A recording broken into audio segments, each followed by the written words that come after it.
brilliance to. Stuff like that, I think will be The good. brilliance. Where's the brilliance? It just Where does that oozes come out. from? It Yeah, just- I okay. reek. The brilliance. Hey everybody, All right. how you doing? Matthew Tortorelli here with the Mortgage Minute. Thank you so much for tuning in Yeah. to our live stream, and we are here every Friday. And this Friday, we have something really special. We have the biggest star we've ever had here on the Mortgage Minute. We have not had anyone who's had this much previous media coverage. I am just so happy to introduce Mr. Russell Shaw. Hello, I'm glad to be here, and I'm going to answer all of Matt's questions to the best of my ability. So, there you go. Well, fantastic. So, before we kind of jump into, because we're going to talk about listings, because you are the listing guy. I kind of wanted to hear about, because you've been doing real estate for quite a little bit. 42 years. 42 years. Tell me about, you getting in the market, some of the things that you did to set yourself apart at an early stage. Well, I don't think I did anything to set myself apart at an early stage. I was, my first 12 years in the business, I was an ordinary agent, living from deal to deal. I literally, every escrow that closed, I desperately needed the money. So I wasn't doing anything that was all that brilliant. My first 12, 13 years, I sold between 17 to 22, 23 houses a year. That was it. And so the change came when I decided to become a lister. That's when it changed. And I decided I would never put a buyer in my car again, that I wasn't going to do that anymore. And I didn't want that. I was strictly going to go after listings. It wasn't that I was a competent lister. In fact, I was absolutely not a competent lister. I was a moron who did not know how to price houses. And I'll circle back to that, because all of the people telling me how to comp houses were all wrong. It is an interesting thing about pricing homes. It's not that no one knows how to do it. You get this difference now. It's not that no one knows how to price a home. Most agents in the business that have been in the business a while do know how to price a home and know how to price it accurately. Like somebody who's out in the marketplace, it's not that they don't know how to price a home. They most certainly do.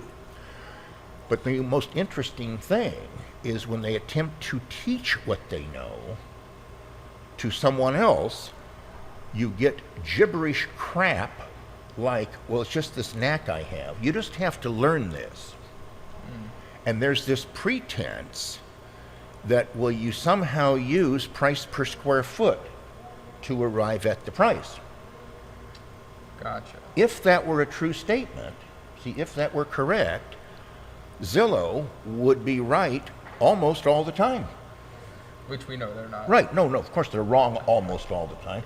And they say they're correct if they're within 20% of the price, high or low. But let me set that aside, because that's not the point. The point is that unless there's a tremendous number of things true, like the houses are all about the same size, they're all about the same age, they're all about the same condition, and they're all in the same neighborhood, you can't use price per square foot. And any attempt to use price per square foot would almost always give you a wrong answer. And if you had everything about the same size and the same neighborhood and the same condition, why the hell would you bother with price per square foot? So the first thing I'll say, I had to learn that was irrelevant.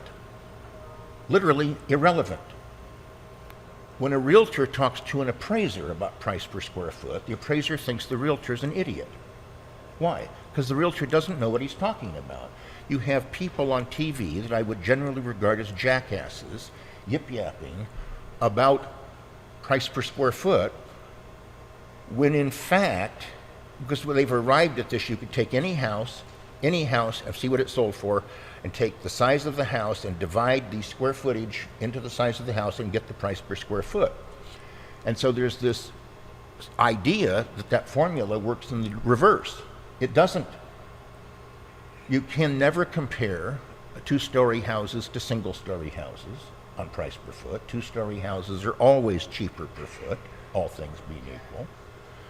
Price per foot wouldn't have any relevance. Is there a big power line behind the house? Is it on a busy street? What's it look like? What's next door to it? Those things matter. You might have a house that has a majestic view. What's that per foot? You understand? It's not a relevant thing. So the way you actually price a house is you go look and go, okay, this one is nicer than that one. Literally, this one's nicer than that one, and this one sold for X. Okay, well then our price must be between here and here. That's how it's actually done, and that's how the agents who do it actually do it, and then they pretend that to themselves they've used price per square foot, which they're not. They can't be using it because it doesn't give you a correct answer. When an appraiser does it, the appraiser is separating the land from the house. Realtors aren't taught to do that. An appraiser needs 2,000 hours of actual field experience under another licensed appraiser to become an appraiser themselves. Wow. So you get this, they have quite a bit more knowledge when you talk about price per foot. So if the person is a developer who's putting in sewer systems and stuff, they actually know what price per foot is on building a house. But that's not the same thing for a realtor when you're talking resale. So my point is, I didn't know how to do it. And I thought other people did. And so it was a struggle initially pricing houses because I'd find that the things that I was learning from people were idiotic. So my first year as a lister, I sold 38 houses. Wow. Then I popped up to 60 houses and was there for about 3 years, but now I'm doing just listings. So doubled at that point. Pretty close. So when things were not going so brilliantly, you were doing, around 20 deals, you said, a year. Yeah. Which is, for everyone watching, let that be your motivation. And then, things picked up for you, and Well, you're they at didn't 30 pick up listings. for me. I went out and, first of all, you go, how do you learn to list? Let's take that one. I can tell you the exact way you learn to list. It's the only way you learn to list. And anyone teaching some method that's contrary to what I'm about to say is either saying something somewhat idiotic or knowingly lying because they're trying to sell you something. The way you learn to list, is the following. This is how I learned to list, and after I know what I'm saying. This is not some speculative crap I read in a book from someone who, wrote the book that never was they didn't do it. And it'd be like, imagine trying to teach, try to learn how to use firearms from someone who's never fired a gun, but they're going to teach you all about it. Awesome. Oh, great idea. So that's most of the sales trainers today. They're people who have not done it, or they were burnouts and couldn't keep doing it. And those are the people going around the country going, here's how you do it. It's fantastic work. Now, coming back to all problems in getting listings, it's just these two categories, are either at the table or getting to the table. There are no other types of problems in getting listings. If you're an agent and you have gone on less than 50, that's 50, less than 50 appointments, you have a crappy presentation. I want to make that as sweeping a statement as possible. How do you get to be good? You first have to have a tolerance for being willing to be crappy and still go to the table. Got to try. Go to the table. If you are afraid or uncomfortable to talk to people in the neighborhood you live in, let's say you live in Peoria, drive over to Scottsdale and practice on them. I'm totally serious. Yeah, because it gives you a look. You don't care. Walk away. You don't need. worry about it again. That's exactly right. You have to Big have town. the viewpoint of I don't care if I get this or not. Anything short of that, you're like, I have to have this. Well, no, that's really stupid. Really? You don't have it, and you don't have to have it. But when you can go into a seller and just tell the truth, just literally the truth. What's the house really worth? What should they fix up before they sell it? And well, what if they say no? It's okay. Leave. To the next one. Yeah. And if you can't do that, so how do you become a competent lister? You first have to be willing to be a crappy lister, and you keep doing it, and you find you get less crappy As you keep doing it. as you keep doing it. And about the time you've been on about 25 appointments, it's sort of like, I'm starting to get my sea legs. You're about halfway there, sort of. But I've personally been on thousands of appointments. Like, I've been to the table thousands of times. Wow. So this is not some, well, here's an interesting theory. This is a proven method. Yeah. that you But the test. method is one, I'm not trying to sell somebody something. Like, I'm just not some, well, what do you use for a presentation? I'll tell you what not to use. Some crap you show on a laptop. I can start with that. Yeah. Don't use that kind of crap. I have a website for agent success. If you want to know all the different stuff, the address of that website is number NUMBER number one numeral one number1homeagent.com. Number1homeagent.com. We'll put that in the comments, Yeah, or we'll throw yeah. that somewhere. Now that's a website aimed strictly at agents, and I'll make a couple of sweeping statements. I'm going to touch my face first because of the coronavirus. I hope to someday retire and be able to spend all of my time doing what I like best, which is touching my own face. Now, to go back to that website, everything you need to be successful is there, period. It's poorly organized. It looks like shit. There's nothing, it's harder to navigate. It's poorly organized. It's nothing nice about how it looks. I did it myself. But I will tell you, everything you would need to be successful is there. Like, literally.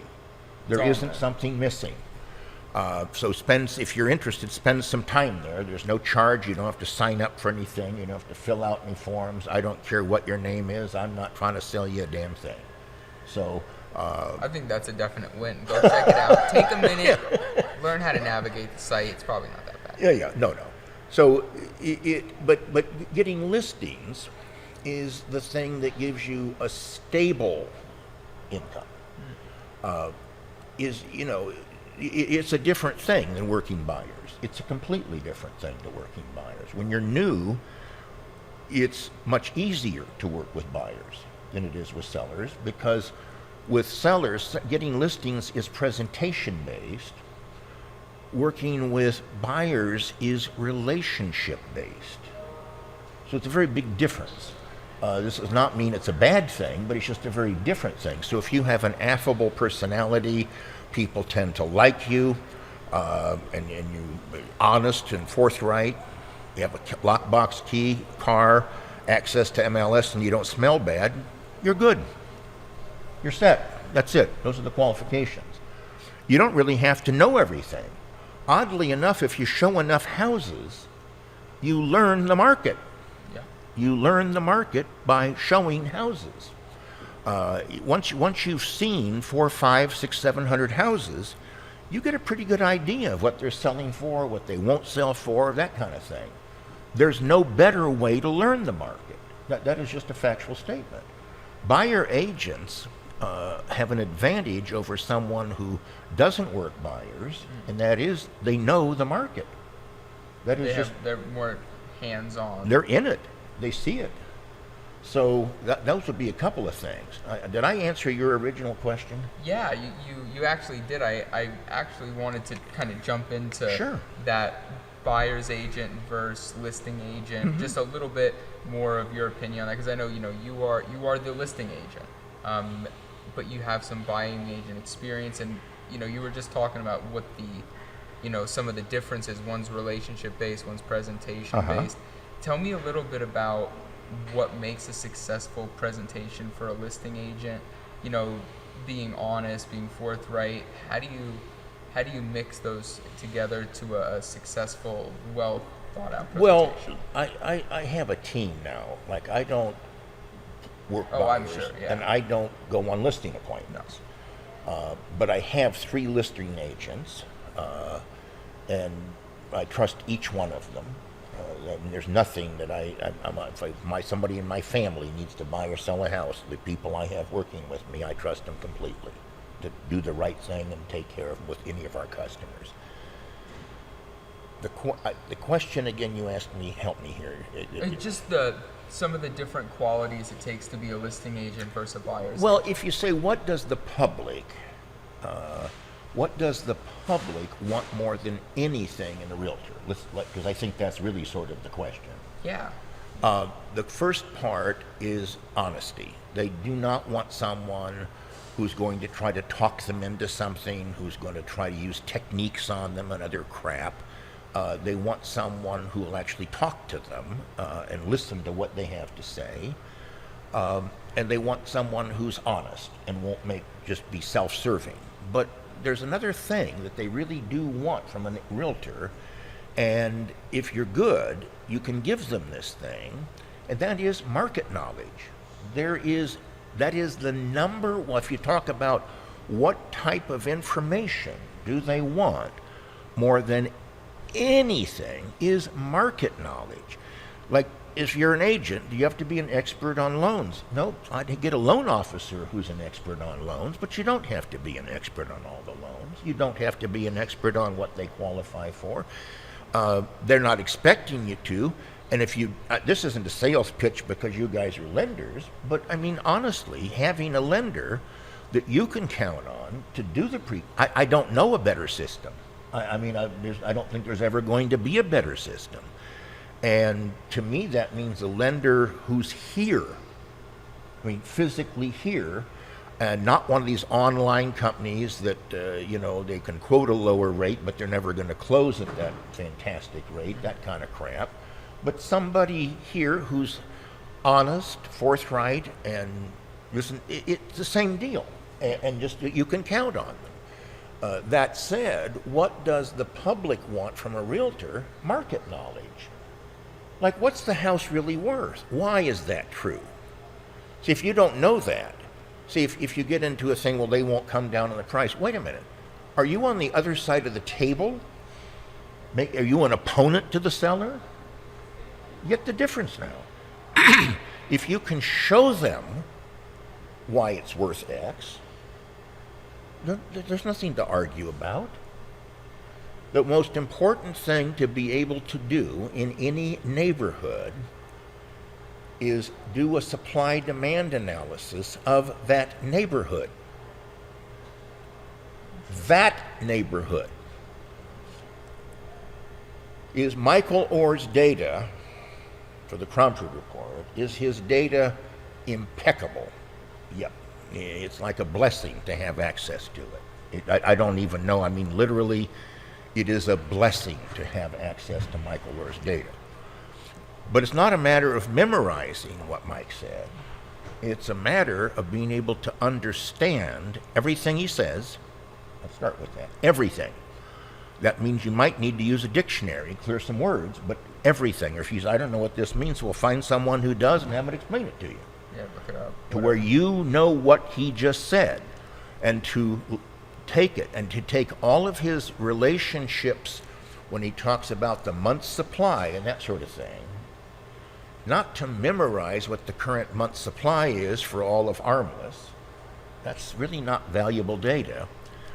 But when you know that material well enough to be able to use it and take any neighborhood, anywhere in the city, anywhere in the valley, and apply those principles to that neighborhood. And you can explain that to your client. You understand what I just said? I have a seminar on that website that unfortunately the video's gone, and I don't think I'm ever going to be able to replace it. It was the seminar on how to correctly price a home. But the good news is, if you fish around on the site and find that seminar, the notes that were taken. The first time I gave that seminar, when it was being videoed, the notes were taken by an economist friend of mine, a PhD, named John Wake, and he took those notes.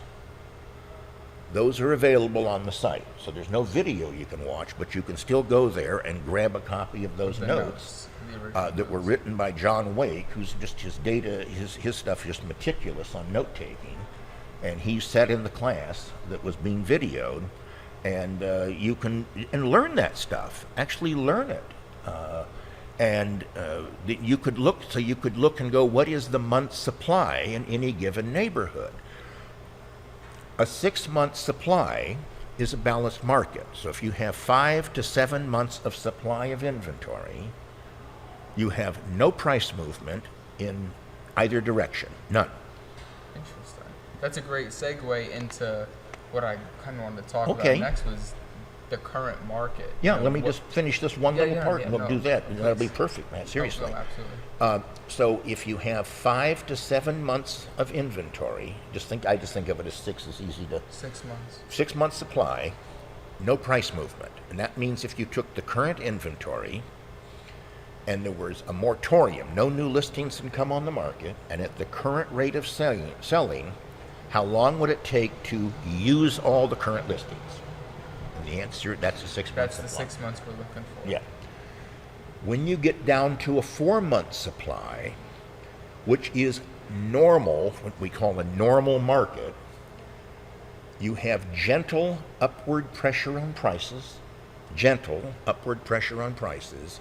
that would approximately keep pace with inflation, so that houses would always be worth going up at the rate. About what the dollar's About what the dollar's worth. So the house may have gone up 15,000, but money's gotten less valuable, so anyway. it's nothing really big has happened. It's a wash, but it's like a hedge Yes. protection against inflation. Yes. Now, that said, when you get down to a 2-month supply, you have a red hot seller market. Currently, in the ARMLS, in the what I'm going to call the sweet spot, we have less than a 30-day supply in the price range that people actually want to buy houses in. So it is an insane market. If you're a buyer agent or a buyer, it's welcome to hell. If you're the seller, we had one last week that had 28 offers, Wow. and the house looked awful. And I do mean awful. 28. 28 offers. And the price it was listed at was $224,900, and my hot lister price. thought nothing. We've raised the price to $239,000. We have cash offers at $235,000. Wow. Numerous. I'm just using one example. No, but that's unbelievable. But be one of the not people unheard making of, an offer. Be one of the people making an offer. That's the issue here. I'm getting at. So this is like 2005, and we haven't even come into prime time yet this year. No. Now, this coronavirus thing may impact the market temporarily, but it will be a temporary impact if it does. Like there may be people going, oh, I don't want to hold open houses, or we won't go into an occupied home. I don't know what's going to happen, but what I do know is that whatever it is, it will pass. So if you look at times when the federal government has done something to stimulate the market, like cause houses to sell, they didn't actually cause more houses to sell, they just changed when the houses sold. Like the stimulus package caused people to buy now as opposed to wait 3 or 4 months. It won't change the overall demand. Interesting. I never thought about it like that. Yeah. So, okay. Am I answering your No, questions? yeah. This- You're fantastic, Russell. Get that again. Matt says I'm fantastic. This guy- And yeah. Fantastic. Okay. Let's give him the full approval, the full Mortgage Minute thumbs Thank up. you. Did everyone raise their thumb? Because I can't see out. Yeah, if you drop a like on this video. This is If you drop a gotta like drop on a this like. video, it's going to look real smart in your permanent file. It is. Okay? It's gonna look good. Facebook is gonna upgrade you. Really, Facebook, you can get wind up with a free account.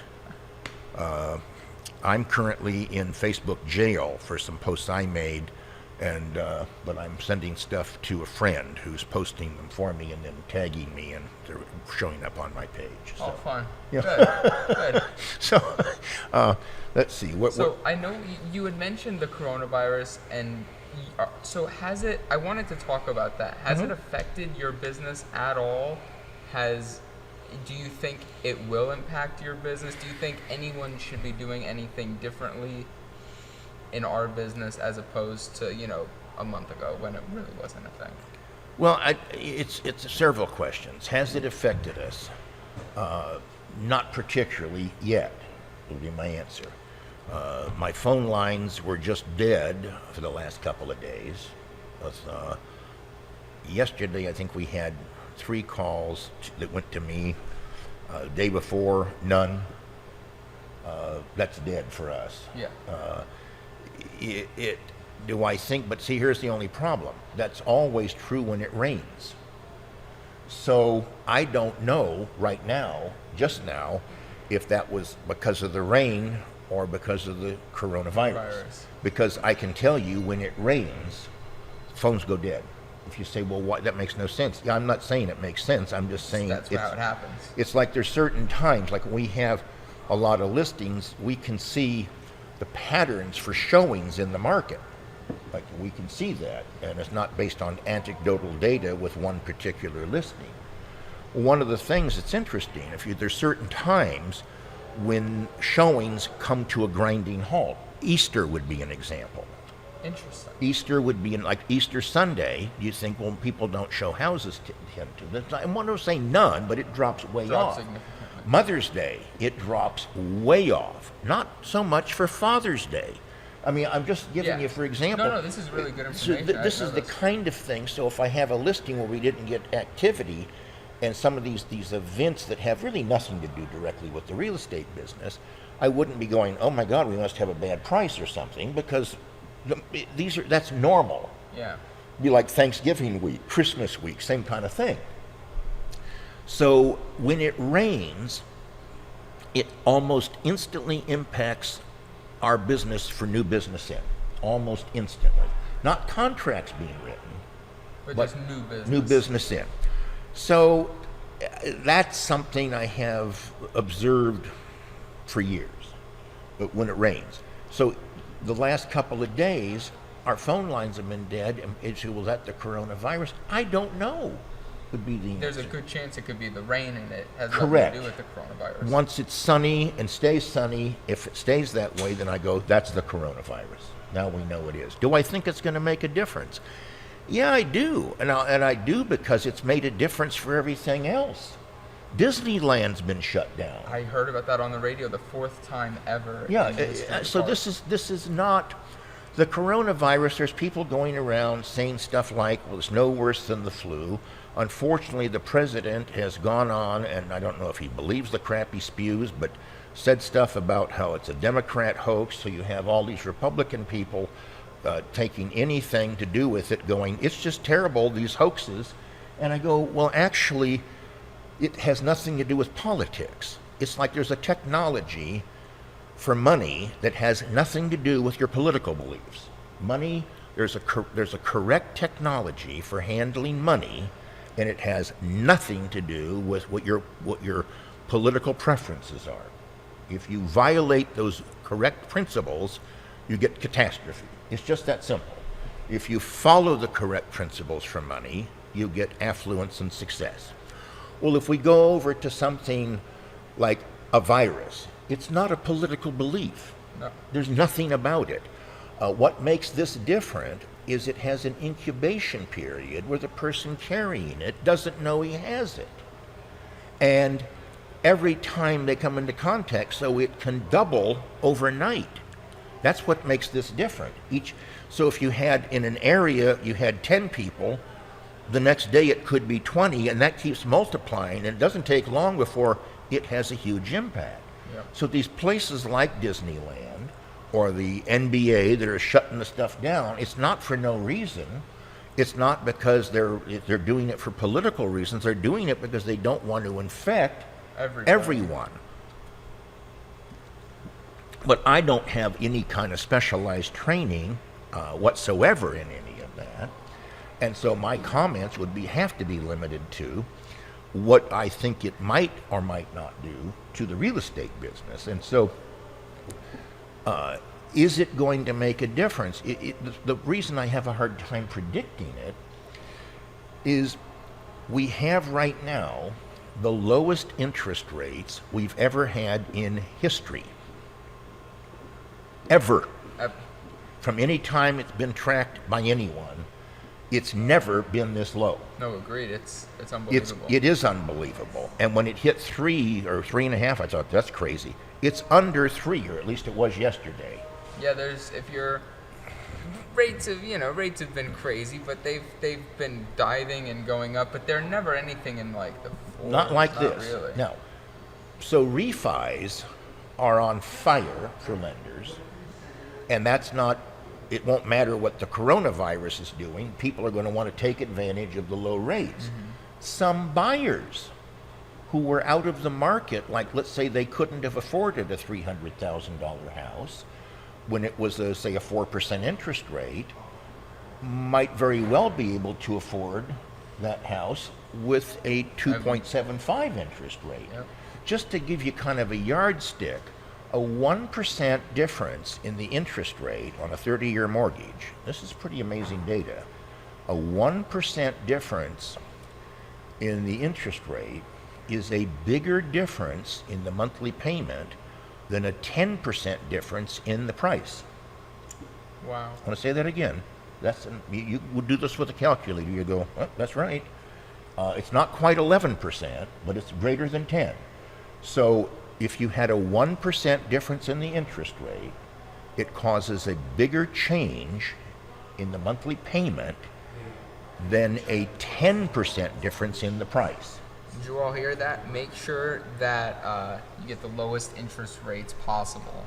Well, yeah, but this is significant. So when you talk about someone, what they can qualify for, well, the guy who couldn't have qualified for that house at the lower rate, he can actually qualify for 10% more than he could have qualified with a 1% difference in the interest rate. Now, I'm not trying to tell people spend more than you have, but my point is your dollar goes farther. Your dollar would go a lot farther. So these are the kinds of things that I think could offset the people who would have been freaked out and not buy a house at all because of the coronavirus. But the rates being so low might stimulate them right back into the market anyway. Yeah. So I can't make a prediction because I don't have any frame of reference to go, oh, this is sort of like that time when blah blah happened. I don't have a time. We've never really had. No, I've never seen anything like it. Not in my lifetime. So I don't really have something to compare it to. What I'm comfortable saying is that any change it makes will be temporary in terms of the total. See, what we have here in Maricopa County is all these people moving in. Maricopa County is the fastest growing county in the nation, third year in a row, and that's not about to slow down. So we're picking up over 100,000 new people every year, and they have to live somewhere. Yeah. They have to live somewhere, sort of like, well, we can choose not to buy Ferraris, or we can choose not to pay more than blank for a car. The people coming here can't choose to live on the streets. I mean, Yeah. they have to have housing. So it's got a situation that's more complex, and I don't know how to predict. With all the people coming, they're going to have to live somewhere, and some of them are going to go, with the rates as low as they are, they're going to want to own a home if they can. So that's the kind of offsetting factor that even if someone's spooked. One thing to remember about the stock market, and this includes stuff with interest rates for long-term, and don't ever listen to people who talk about, well, the federal rate got changed, and therefore here's what's going to happen to mortgages. Anyone making that statement has no idea what they're talking about. The federal funds is an overnight rate that is how much federal banks charge each other for loans overnight. Long-term rates, like 30-year mortgage, is the lender taking an inflation risk. And therefore they're set by people who have money, who think, here's what we think's going to happen with inflation. Get that now. So if you wanted to know with interest rates, look at 10-year T-bills. Yep. 10-year T-bills would tell you that they'll move lockstep with that. Now, I wanted to ask you, when we're on interest rates, what's your opinion on interest rates right now being as unbelievably historically low as they are? Is that a sign of anything in the market, or is that just, due to how, the Fed is keeping rates at? No, it's not the Fed. They can't control it. Or- The Fed doesn't control it. And is it an unhealthy thing? Well, yes. And here's what's unhealthy about it. Let me get one more water if I could get it please. free. Give me just some If I can get some free, I don't want to have to pay for the water. I don't want a deal later where you go, oh, here's a water, and it's $1. When you have interest rates, like if you think of it logically, a short-term loan would always have, if you were looking at it logically, a short-term loan would always have a lower interest rate. Thank you so much. Of course. A short-term loan would always have a lower interest rate than a long-term loan, if one were being logical. If you're the lender, pretend like you've got the money and you're making a loan for a week. Now, you're the lender and you're making a loan for 30 years. If you're the lender renting out your money, you're going to want a higher rate if you're making a long-term loan, because you don't know what's going to happen with inflation over a 30-year period of time. Absolutely. So an unhealthy economy is when those cross and you have long-term rates cheaper than short-term rates. We have that right now. Yes. That is usually an indicator of bad things coming economically. I've suspected that myself and a few other colleagues. We've spoken about that. Can you tell me a little bit more? What do you think? Where do you think is going to happen? I don't know. Or what do you think the effect is?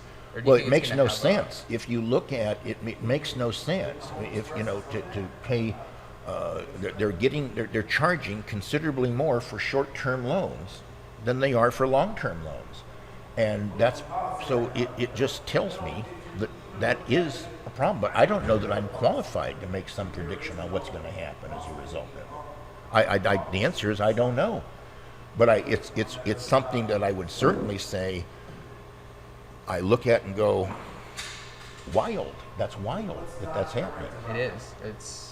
It's very different. Let me see here. So we got to talk about the coronavirus. I think that was pretty cool. We got to talk a little bit about interest rates. What about what do you like to do? And I remember I kind of warned you this one was coming, Oh, but God. I want to go a little bit out of left.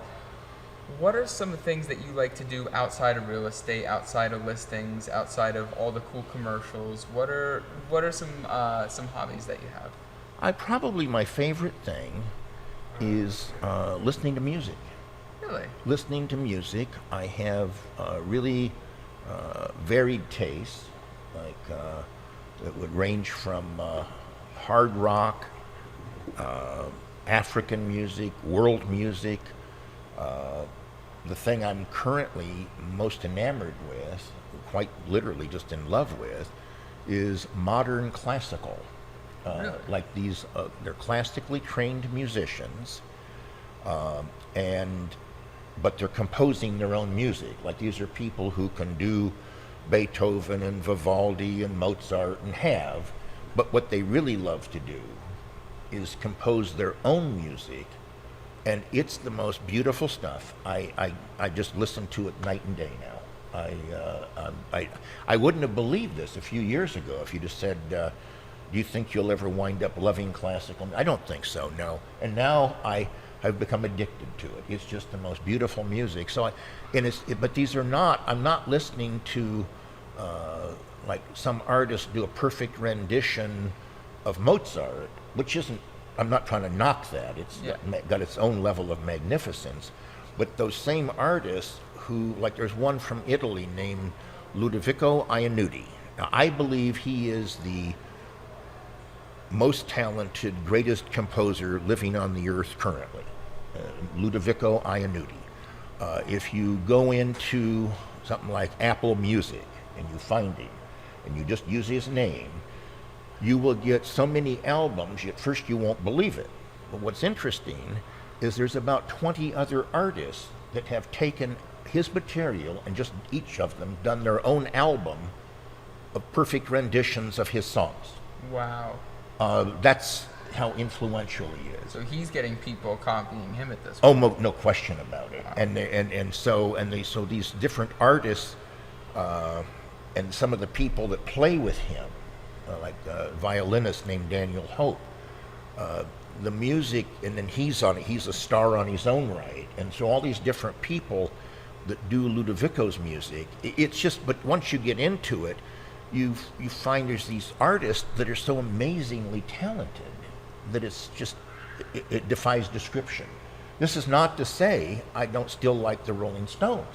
This is, because I do, but it's just different. So anyway, that's the answer to that question. Wow. So modern classical. That's Yeah. that's awesome. You know, I'm gonna have to. I'll have to check him out. What was his name again? Ludovico Einaudi. Ludovico Einaudi. That's Yeah. awesome. Yeah. Very cool. So you like classical music. Mhm. That's what you'll do outside of real estate. So getting back into real estate a little bit. Sure. What would you say, you know, because a lot of our audience is realtors. We have, you know, everyone from, you know, experienced realtors to newer realtors that'll tune in and watch us. What would you say would be something that you've, you know, learned over the years that, you know, you see missing maybe Missing. when someone comes to you and says, "Hey, what can I do to help improve my business?" What's one of the first few things you'll point out, you know, you'll go to and make sure that it's in order? Say it again to me. I'm not quite sure I understand the question yet. I know you have a question, but I don't quite have it. No, please. So God damn you. No, I'm joking. No, I just don't understand quite what I'm being asked. if I was a real estate agent and I said, "Russell, what can I do? What can I do to improve my business?" I got it. What were some of the things that you would look at to see if I'm doing right? So you have the most important book on achieving goals that has ever been written, in my opinion, is Gary Keller's book, The One Thing. Like, I couldn't over-recommend that book. Because that book would actually give you, open the door to how do you go get some business. But it's not a book on how to sell things. So there's lots of books on how to sell things. I'm not even taking that up right now. But the most impactful book ever written for realtors, the book that has sold more copies than any other book ever written for realtors, I'm featured in the book. That's not why I'm talking about really? it. That's The Millionaire Real Estate Agent by Gary Keller. The Millionaire Real Estate. The Millionaire by Real Gary Estate Keller. Agent. It's a book not about how to get deals. It's a book like how to go from an ordinary agent to having a business. And in that book, Gary talks about leads, listings, leverage. And that's leads, listings, leverage. If you're solving a problem in your business, you're solving one of those problems, you'd want to identify which problem and solve it. Like the leverage one, like let's say you have tons and tons of listings, but you can't handle them all. Well, you need more staff, you need personnel, you need buyer agents, and so forth. That's leverage, or some new phone system, or something that would enable you to do more with what you have. What you have. So that's all in the leverage category. But there's very few agents that are having a leverage problem. One of the most idiotic things people do is they say stuff like, and get goals like, I want to have a big team. You know, my response to that is, are you insane? Or are you stupid? Which of those is that? Why would you want a big team? Why would you even have something like that as a goal? The goal would not be a big team. The goal would be, could you do a lot of business and still have a life? Now, you might need team members to do that, but the goal would never be, I sure hope I can get a big team. Get the difference there. Yeah, the difference is the result. Right. So you'd have leads, listings, leverage. So if you don't have enough listings, there's your issue. Get more listings. But what if you don't have enough leads? The only thing you need to work on then is lead generation. Period. Period. So one of the things when agents are having trouble and struggling, there's no other issue but lead generation. Like if they're struggling, I mean, it's not that I couldn't help someone and have numerous times helped someone with the listings and the leverage issue, but if I were helping 1,000 agents at once, it'll be with leads. It'll be with leads. Of all the skills that are required to be successful in the real estate business, the one skill that is more important, more vital, more significant, more remunerative than all of the others combined is the ability to lead generate. If you can't do that, it won't matter what else you can do perfectly, you will fail. It's that ability to get and keep customers. That's the thing. So you basically could have marketing, which is something you do to get the customer to reach to you, or prospecting, which is you reaching to the customer. If you had a big marketing budget but didn't have any customers, you'll waste all your money running dumb ads anyway. So you have to learn to contact people and remind them you're in the real estate business. It's pretty much that simple. Just touch base, reaching out to as many people as you can. Go see them. Like, the thing most agents, I mean, when a person is stuck and not getting any business, I already know what's wrong. They're not in motion. They're not out talking to people. They're not calling people. They're not going to see people. They're sitting around and they're talking to other agents who are also failing and being in agreement with how hard it is to do business. And there's nothing more stupid you can do. If you have a goal of any kind, I don't care what the goal is, why in the name of God would you want to find people who will agree with you on why it can't be done? That's a great point, but it's something that happens all the time. Yeah. That's a really great point. Like, why would you want to even talk to people who think it can't be done? Why would you want to seek agreement from people who think it can't be done? If you're talking to a failure agent and you tell them you're going to do 50 deals and they can't quite do 10, what do you think they're going to think? You can't do that. How the hell are you going to do that? They're going to try to talk you out of it to help you. So the first thing is your goals, like sharing what your actual goal is. I don't think you want to go around sharing that with everyone. You'd only want to share it with someone who wants to see you succeed. That might be somebody else who does a lot of business. You could take something like, you decide you're going to do 100 deals. Well, if you went and told, I don't know, Joshua Smith, Brett Tanner, Joanne Calloway, I'm going to do 100 deals. Well, I know these people. Bill Ryan, you tell him, and they'd go, well, good for you. Good for you. Do you think if you went to the average agent and told them you're going to do 100 deals, they're not going to tell you good for you? No. They don't believe it. They don't believe you can do it, and they don't really want you to do it. So you don't want to talk to them about that. There are certain people that when you are around them, you feel better, you're happier, your attention is out on the world around you. And there are other people that when you're around them, your attention goes off of the world around you onto yourself. That's poison. That's toxic. Interesting. If I could teach one thing, just one thing, is do not introvert for any reason ever. When I talk about introversion versus extroversion, I am not talking about life of the party or bookworm type thing. I'm talking about having your attention out on the world around you. When you do, You are sane, rational, can compute correctly, and think clearly. When you have your attention in, you are usually looking for what's wrong with me or some variation of a stupid question like that. Don't ever take that question up. Anyone who asks you questions which introvert you or makes statements which introvert you, you know who they are. Anybody you're around or come into contact with who makes introverting statements or asks you introverting questions, here's the rule. Don't ever talk to them about anything that's important to you. If you love Obama and they hate Obama, don't tell them. If you hate Obama and they love, don't tell them. Don't talk about anything that's important to you. Don't share your goals.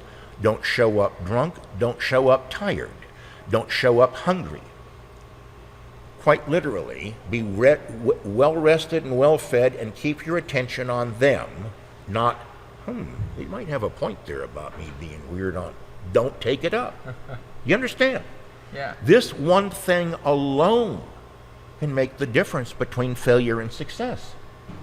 Because if your attention's out, not on in, you can accomplish things. You can do things. You can think clearly. So anyway. No, that was great. That's a great nugget. Thanks. I appreciate it. I was gonna ask you about a book recommendation, but you've given us The Millionaire Realtor by Gary Keller. We'll have that in the description below. And The One Thing. And The One Thing. Yeah, by Gary Keller. So we're gonna check out, but we'll have, hopefully we'll get some links to Amazon. We'll put that down below in the description. Make sure to go check those books out. I wanted to ask you one more question. I didn't have it written down. Oh, crap. I don't want an unwritten question, Matt. You seem like a nice young man, but I'd have to see the question in writing and prove to me you've got it before I just say, oh, yeah, here's the answer. You could lie to me and tell me it's written down. I won't know. No, it's... I can't read that small font. I can barely read it from over here. I'm looking, I'm like, wow, I got like really interesting spelling. Everything's in red. I'm joking. So, being, having all the experience that you have now and being through all that you have and all the listings, learning how to price homes, all the knowledge you've accumulated. Mm-hmm. If you were to sit across the table from yourself 40 years ago, and you had an hour and a couple of sodas, what would the conversation look like?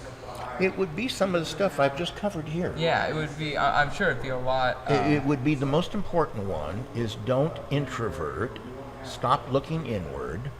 Stop, just don't do it. Don't do it for any reason. Don't do it, don't do it, don't do it. Keep your attention out. That one would be the most important. And if you're in the real estate business, it's got to be, in residential, learn to list. This is, and the thing is, let's say you've mostly made your money working buyers. Well, that's what I did for the first 12, 13 years. That's not bad. It's like you got a chance to learn the market, to learn the streets, to learn a lot of things.